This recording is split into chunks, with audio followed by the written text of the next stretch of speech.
GSK கேரளாவுக்கு போயிட்டு lottery எடுத்து என்ன ப்ரைஸ் அடிக்குன்னு சொல்லுங்கள். கேரளாவுக்கு கிளம்பலாமா? வாங்க.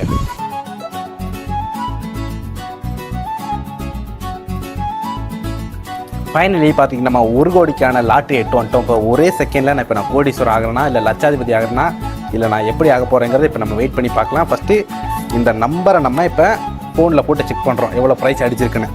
கண்டிப்பாக எனக்கு என்னமோ நான் கோடீஸ்வரர் ஆகும் தான் நினைக்கிறேன். பட் ட்ரை பண்ணி பார்ப்போம். சரிங்களா? A few minutes later. என்னடா தலையில் கை வச்சேன்னு பார்க்குறீங்களா? அதை நீங்களே பாருங்கள். ஆசைப்பட்டு மோசம் போயிட்டேன் மாமா பங்காளிஸ். 1 கோடி அடிக்கல, லட்சாதிபதி கோடீஸ்வரன் ஆகலை, லட்சாதிபதி ஆகலை. கடைசியில் இந்த சீட்டை வாங்கி வீணாக தான் போயிட்டேன். 50 ரூபா வேஸ்ட்டாக போச்சு. ஒரு ப்ரைஸ் இல்லையாம்மா. நமக்கு காலம் முழுக்க நம்ம உழைச்சி தான் சம்பாதிக்கணும் போல். இந்த மாதிரி லக்கு கிக்கெல்லாம் இல்லை போல். லக்கு கிக்கெல்லாம் இருந்துச்சுன்னா நான் எப்போயே கோடீஸ்வரன் ஆயிருப்பேன்.